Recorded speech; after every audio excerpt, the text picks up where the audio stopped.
Le printemps est arrivé, la belle saison. Le printemps est arrivé, sors de ta maison. L'amour et la joie sont venus jusqu'à toi. Vive la vie et vive le vent et vive les filles en tablier blanc et vive la vie et vive le vent et vive le printemps. Un matin de vacances, Delphine et Marinette s'installèrent dans le pré derrière la ferme avec leurs boîtes de peinture. Les boîtes étaient toutes neuves. C'était leur oncle Alfred qui les leur avait apportées la veille pour récompenser Marinette d'avoir 7 ans, et les petites l'avaient remercié en lui chantant une chanson sur le printemps.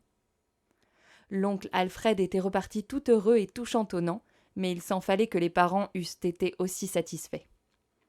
Il n'avait pas cessé de ronchonner pendant le reste de la soirée. « Je vous demande un peu, des boîtes de peinture. À nos 2 têtes folles. Des boîtes de peinture. Pour faire du gâchis plein la cuisine et pour tacher tous leurs habits.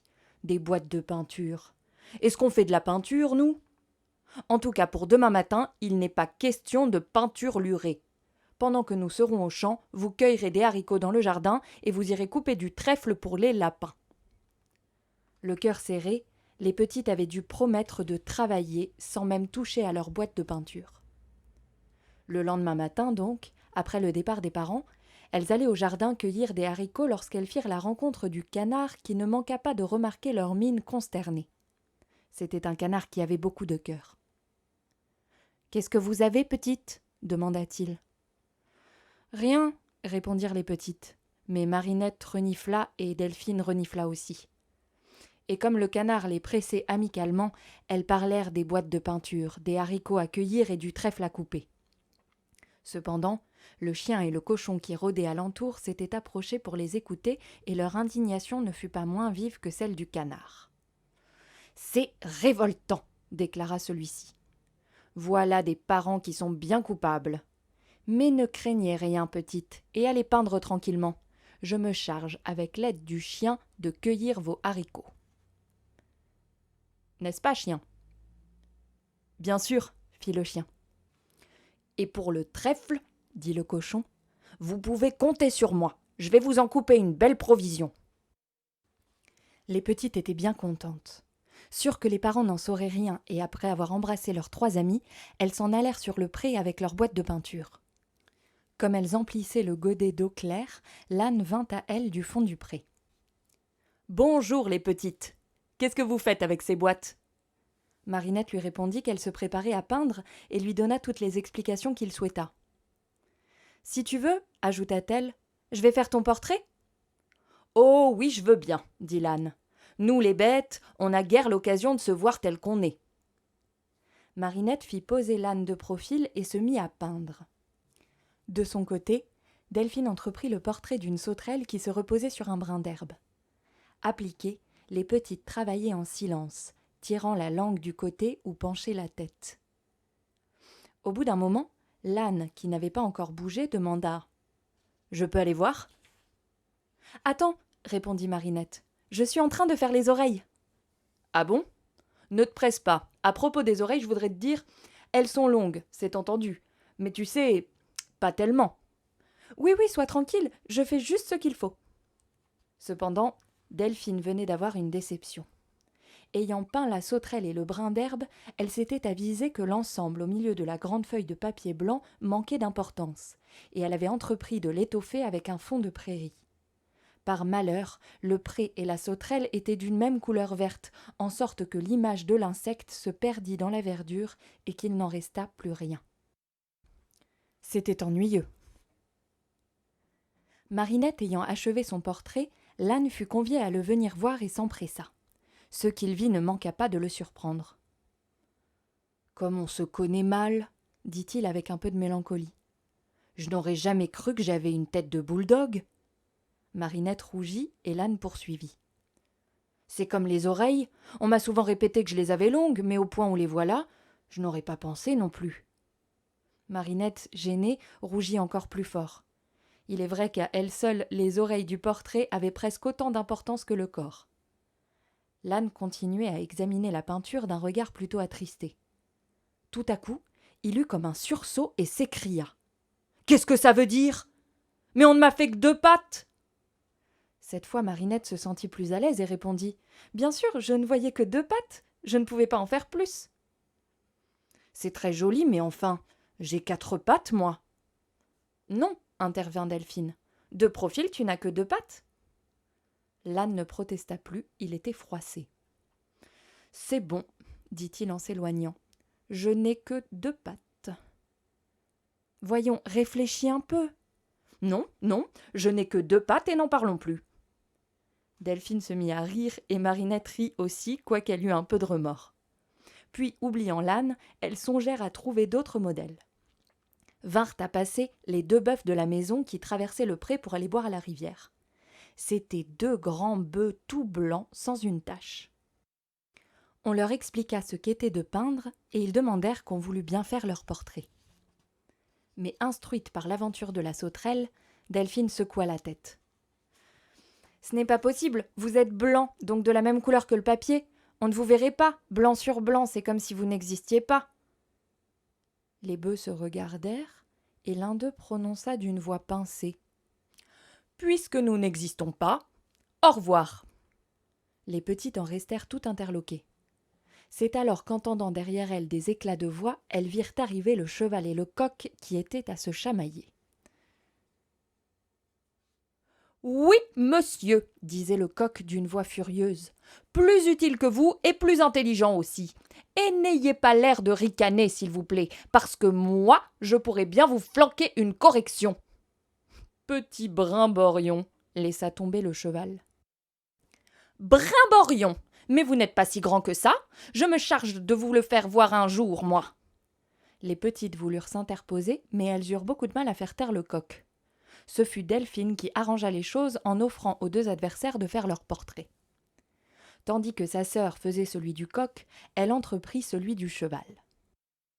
Un instant, on put croire que la querelle était finie. Tout au plaisir de poser, la tête levée haut et la crête en arrière, le coq renflait son jabot et faisait bouffer ses plus belles plumes. Mais il ne put se tenir longtemps de pérorer. « Ce doit être bien agréable de faire mon portrait, » dit-il à Marinette. « Tu as bien choisi ton modèle, toi.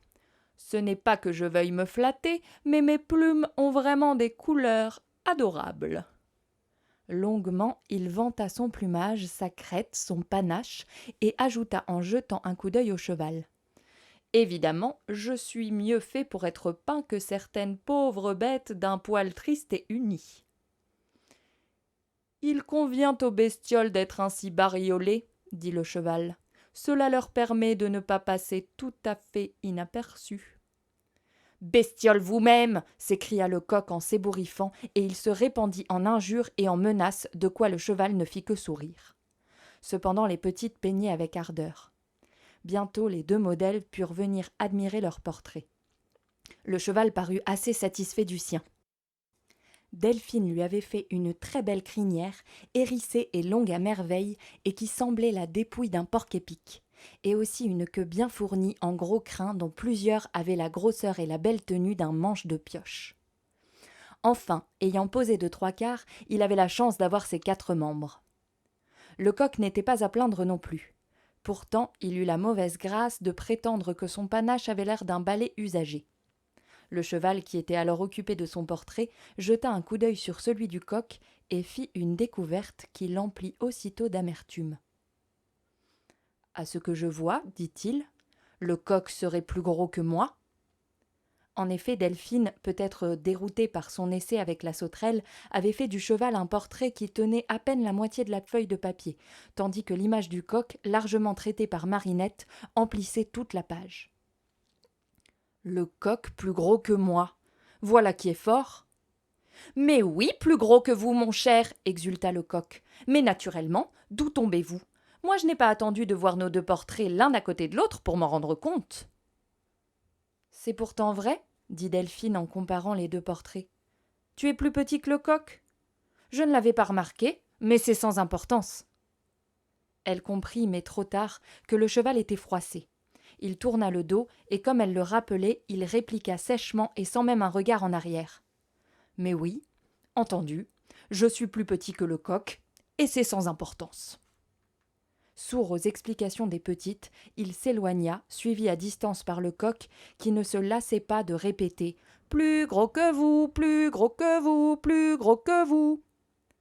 Au retour des champs, à midi, les parents trouvèrent leur fille à la cuisine et tout de suite leurs regards se portèrent sur les tabliers. Heureusement, les petites avaient pris garde à ne pas faire de taches de peinture à leurs vêtements. Interrogées sur l'emploi de leur temps, elles répondirent qu'elles avaient coupé un gros tas de trèfles pour les lapins et cueilli 2 pleins paniers de haricots. Les parents purent se rendre compte qu'elles disaient vrai et marquèrent par de larges sourires qu'ils étaient des plus satisfaits. S'ils s'étaient avisés de regarder les haricots d'un peu plus près, sans doute auraient-ils été surpris d'y trouver mêlés des poils de chien et des plumes de canard, mais l'idée ne leur en vint pas. On ne les vit jamais de si belle humeur que ce jour-là au repas de midi. « Ah, nous sommes bien contents, dirent-ils aux petites. Voilà une belle cueillette de haricots et nos lapins ont du trèfle à manger pour au moins 3 jours. Puisque vous avez si bien travaillé, un gargouillement qui venait de dessous la table leur coupa la parole et en se penchant, ils découvrirent le chien qui avait l'air de s'étrangler. « Qu'est-ce que tu as ?»« Ce n'est rien, dit le chien. » La vérité est qu'il n'avait pu se retenir de rire et les petites en étaient tout effrayées. « Ce n'est rien du tout. J'aurais sûrement avalé de travers. Vous savez comme les choses arrivent. Bien souvent, on croit avaler droit. »« C'est bon, dirent les parents. Pas tant de discours. » Où en étions-nous ? Ah oui, vous avez fait du bon travail. Pour la 2e fois, ils furent interrompus par un autre gargouillement, mais plus discret, qui semblait venir de l'entrée à laquelle ils tournaient le dos. C'était le canard qui avait passé la tête dans l'entrebâillement de la porte et qui, lui non plus, ne pouvait retenir son envie de rire. Si vite que les parents eussent tourné la tête, le canard avait disparu, mais les petites avaient eu chaud. « Ce doit être un courant d'air qui aura fait grincer la porte, » dit Delphine. « C'est bien possible, firent les parents. Où en étions-nous ? Oui, le trèfle et les haricots. Nous sommes vraiment fiers de vous. C'est un plaisir d'avoir des petites si obéissantes et si travailleuses. Mais vous allez être récompensés. Vous pensez bien que notre intention n'a jamais été de vous priver de vos boîtes de peinture. Ce matin, nous avons voulu savoir si vous étiez des enfants assez sages pour ne penser qu'à vous rendre utile. Nous voilà satisfaits.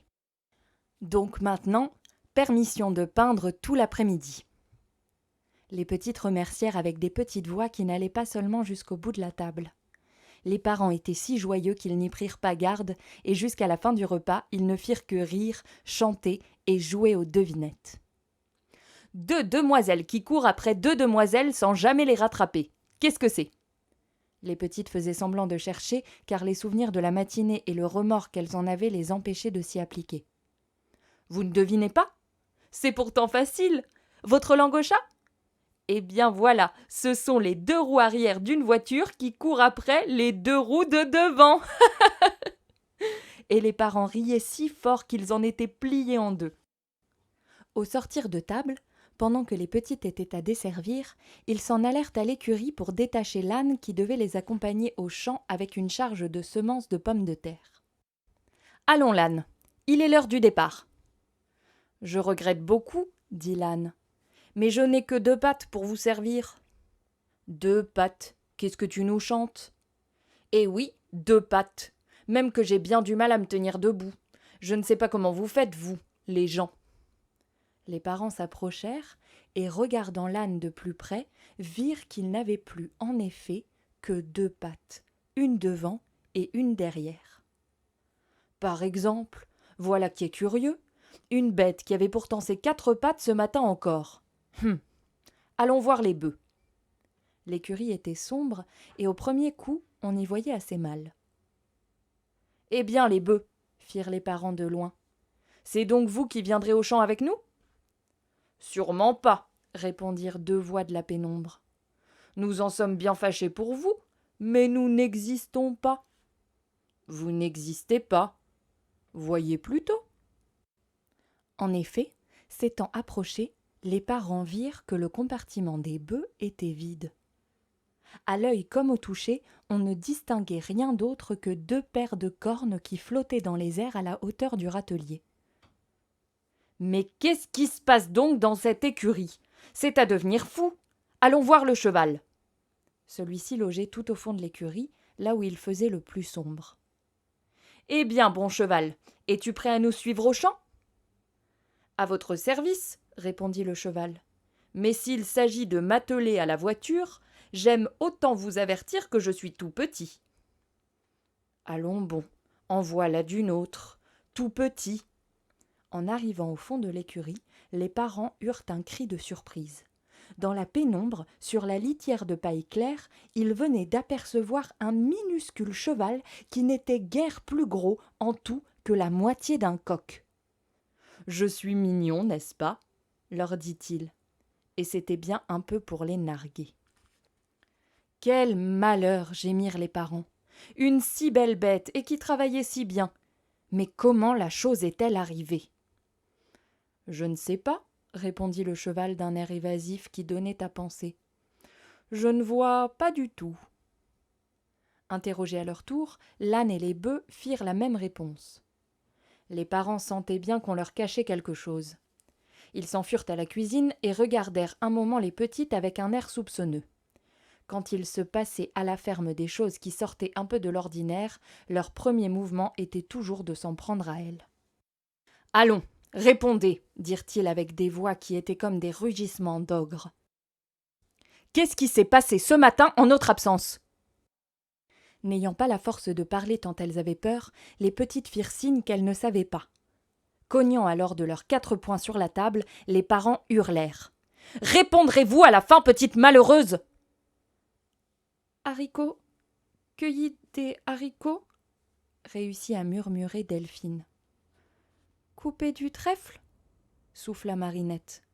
« Et comment se fait-il que l'âne n'ait plus que 2 pattes, que les bœufs n'existent pas, et que notre bon grand cheval est à présent la taille d'un lapin de 3 semaines ? Oui ? Comment se fait-il ? Allons, la vérité, tout de suite !» Les petites, qui ne connaissaient pas encore la terrible nouvelle, en furent atterrées, mais elles comprenaient trop bien ce qui s'était passé. Ce matin, elles avaient peint d'une si grande ardeur que leur façon de voir s'était très vivement imposée à leur modèle. C'est ce qui arrive assez souvent quand on peint pour la première fois. De leur côté, les bêtes avaient pris les choses trop à cœur et en rentrant à l'écurie, blessées dans leur amour-propre, elles avaient si bien ruminé les incidents du pré que ceux-ci devaient rapidement imprimer à la réalité une figure nouvelle. Enfin, et les petites ne s'y trompaient pas, le fait d'avoir désobéi à leurs parents était pour beaucoup dans cette redoutable aventure. Elles étaient sur le point de se jeter à genoux et de faire des aveux lorsqu'elles aperçurent le canard qui secouait la tête dans l'entrebâillement de la porte en clignant de l'œil à leur intention. Retrouvant un peu d'aplomb, elles balbutièrent qu'elles ne comprenaient rien à ce qui s'était passé. « Vous faites vos têtes de bois, » dirent les parents. « C'est bon, faites vos têtes de bois, nous allons chercher le vétérinaire. » Alors les petites se mirent à trembler.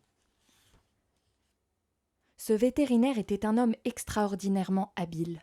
On pouvait être sûr qu'après avoir regardé les bêtes dans le blanc des yeux et palpé leurs membres et leurs panses, il n'allait pas manquer de découvrir la vérité. « Tiens, tiens, dirait-il, j'aperçois en tout ceci comme une maladie de peinture. Quelqu'un aurait-il par hasard fait de la peinture ce matin ? Il n'en faudrait pas davantage. » Les parents s'étaient mis en route. Delphine expliqua au canard ce qui venait d'arriver et ce qu'il fallait craindre de la science du vétérinaire. Le canard fut vraiment très bien. « Ne perdons pas de temps, dit-il. Prenez vos boîtes de peinture et allons lâcher les bêtes dans le pré.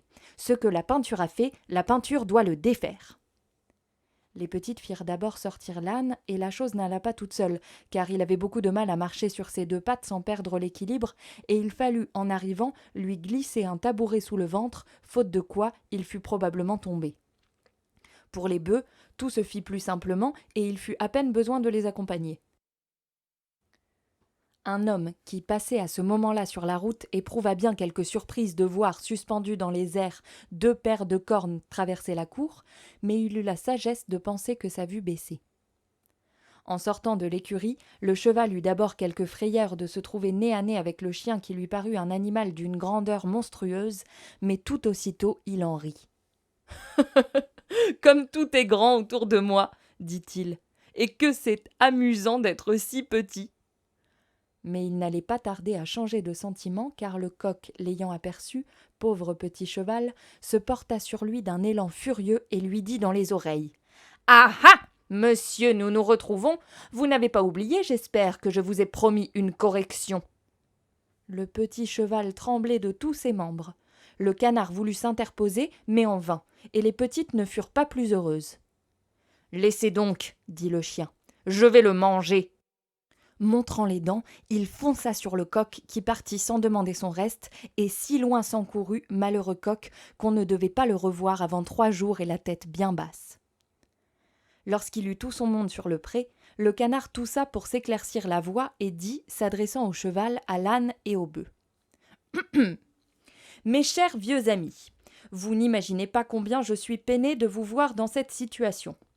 Quelle tristesse de penser que ces magnifiques bœufs blancs qui étaient tout le plaisir des yeux ne sont plus rien maintenant, que cet âne si gracieux dans ses évolutions se traîne misérablement sur 2 pattes, et que notre beau grand cheval n'est plus qu'une pauvre petite chose ratatinée.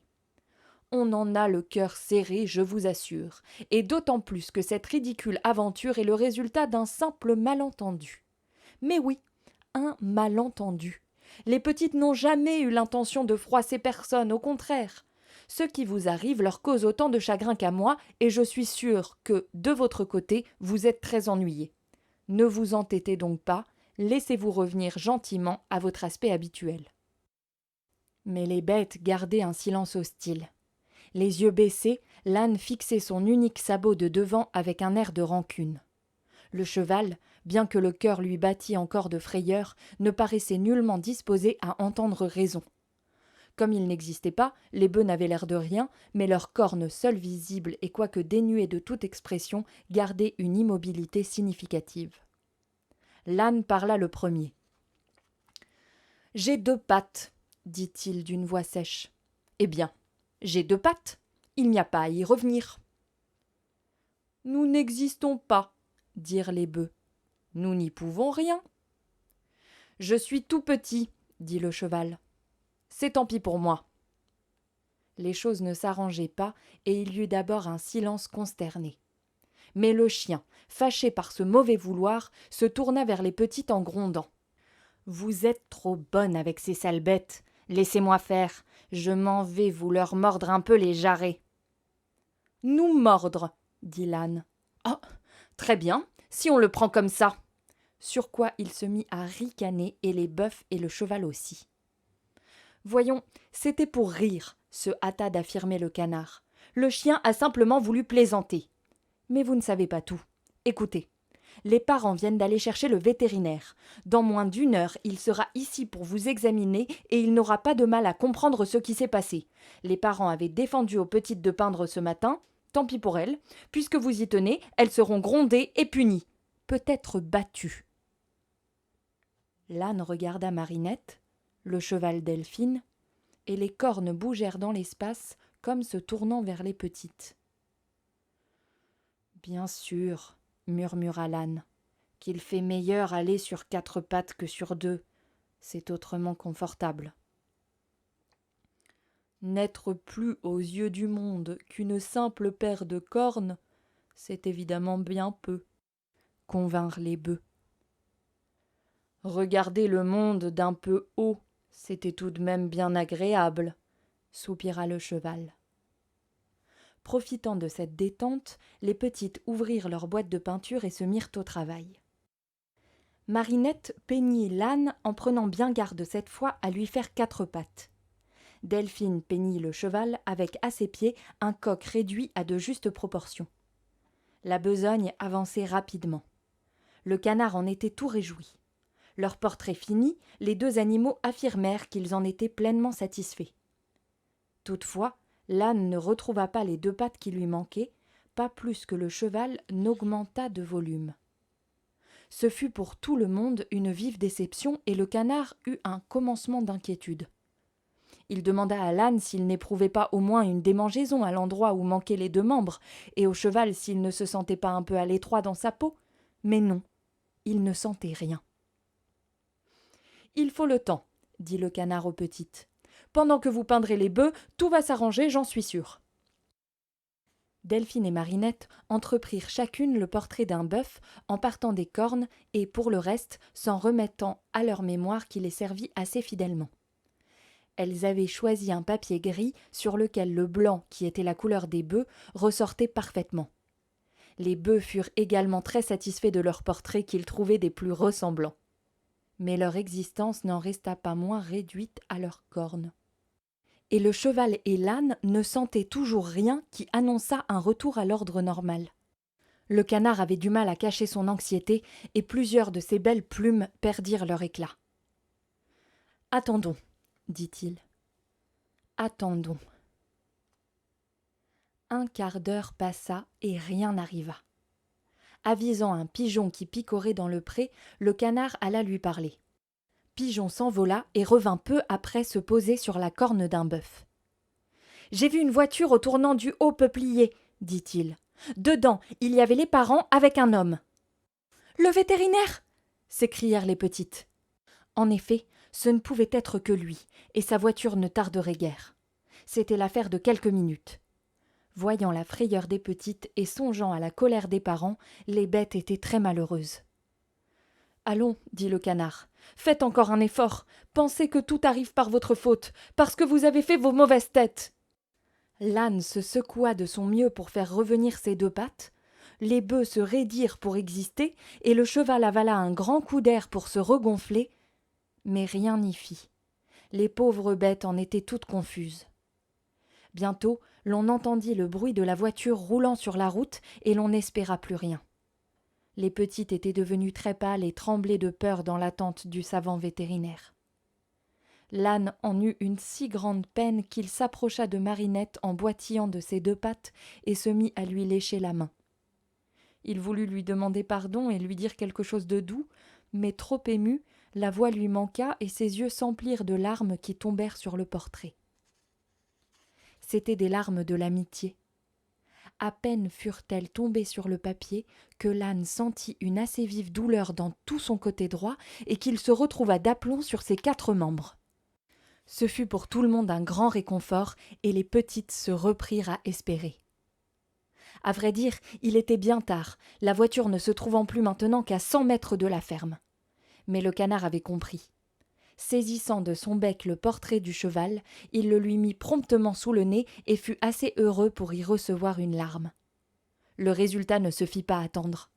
On vit grossir le cheval à vue d'œil, et le temps de compter jusqu'à 10, il revenait à ses dimensions habituelles. La voiture n'était plus alors qu'à 30 mètres de la ferme. Toujours un peu lents à s'émouvoir, les bœufs commençaient à se recueillir sur leur portrait. L'un d'eux, ayant réussi à se tirer une larme, reprit corps au moment précis où la voiture entrait dans la cour de la ferme. Les petites faillirent battre des mains, mais le canard restait soucieux. C'est qu'il y avait encore un bœuf qui n'existait pas. Ce bœuf-là était plein de bonne volonté, mais les larmes n'étaient pas son fort et on ne l'avait jamais vu pleurer. Le temps pressait, car les voyageurs descendaient de voiture. Sur l'ordre du canard, le chien courut à leur rencontre afin de retarder leur arrivée et, en faisant fête au vétérinaire, se mit si bien dans ses jambes qu'il eut la chance de le faire tomber à plat ventre dans la poussière. Les parents couraient aux 4 coins de la cour à la recherche d'une trique qu'ils avaient juré de casser sur le dos du chien, puis ils songèrent à relever le vétérinaire et, quand ce fut fait, lui brossèrent ses vêtements. Le tout dura entre 4 et 5 minutes. Pendant ce temps-là, sur le pré, tout le monde regardait avec angoisse vers les cornes du bœuf qui n'existaient pas. Bien qu'il s'y appliquât de tout son cœur, le pauvre bœuf n'arrivait pas à pleurer. « Je vous demande pardon, mais je sens bien que je ne pourrai pas, » dit-il aux petites. Il y eut un instant de découragement presque général. Le canard lui-même en perdait la tête. Seul l'autre bœuf, celui qui venait de reprendre corps, gardait encore à peu près son sang-froid. L'idée lui vint de chanter à son compagnon une chanson qu'ils avaient chantée ensemble jadis, au temps où ils n'étaient encore que 2 jeunes veaux. Sa chanson commençait ainsi. C'est un veau qui voulait faire du vélo, mais le vélo, ce n'est pas fait pour les veaux. Il a fallu que la vache se fâche. Non, mon veau, mon petit veau, tu ne feras pas de vélo. Mais tu marcheras comme moi, mais tu marcheras. C'était un air un peu languissant qui semblait devoir incliner à la mélancolie. En effet, dès le premier couplet, le résultat espéré commença de se faire sentir. Les cornes du bœuf qui n'existaient pas eurent comme un frémissement. Ayant soupiré à plusieurs reprises, le pauvre animal finit par avoir une larme au coin de l'œil, mais si petite qu'elle ne put couler. Heureusement, Delphine la vit briller et, la cueillant à la pointe de son pinceau, la déposa sur le portrait. Tout aussitôt, le bœuf se reprit à exister, devint visible et palpable. Il était grand temps. Encadrant le vétérinaire, les parents venaient d'apparaître au bout du pré. À la vue des bœufs, de l'âne bien planté sur ses quatre pattes et du cheval qui se redressait de toute sa haute taille, ils restèrent muets d'étonnement. Le vétérinaire, que sa chute à plat ventre avait mis de mauvaise humeur, demanda en ricanant. « Eh bien, ce sont là les bœufs qui n'existent pas, l'âne qui a perdu 2 pattes et le cheval devenu plus petit qu'un lapin ? Ils n'ont pas l'air de souffrir beaucoup de leur petite misère, à ce que je vois. » « C'est à n'y rien comprendre, » balbutièrent les parents. « Tout à l'heure, dans l'écurie, vous avez rêvé ou bien vous veniez de faire un trop bon repas qui vous avait troublé la vue. Vous auriez mieux fait d'appeler le médecin, il me semble. En tout cas, je n'admets pas qu'on me dérange pour rien. Ah non, je ne l'admets pas. » Comme les pauvres parents baissaient la tête et s'excusaient de leur mieux, le vétérinaire se radoucit et ajouta en montrant Delphine et Marinette. « Enfin, on vous pardonne pour cette fois parce que vous avez 2 gentilles petites filles. On voit tout de suite qu'elles sont sages et obéissantes. N'est-ce pas, petites ?» Les petites étaient toutes rouges et restaient bouche bée sans oser souffler un mot. Mais le canard répondit effrontément. « Oh oui, monsieur. Il n'y a pas plus obéissante. »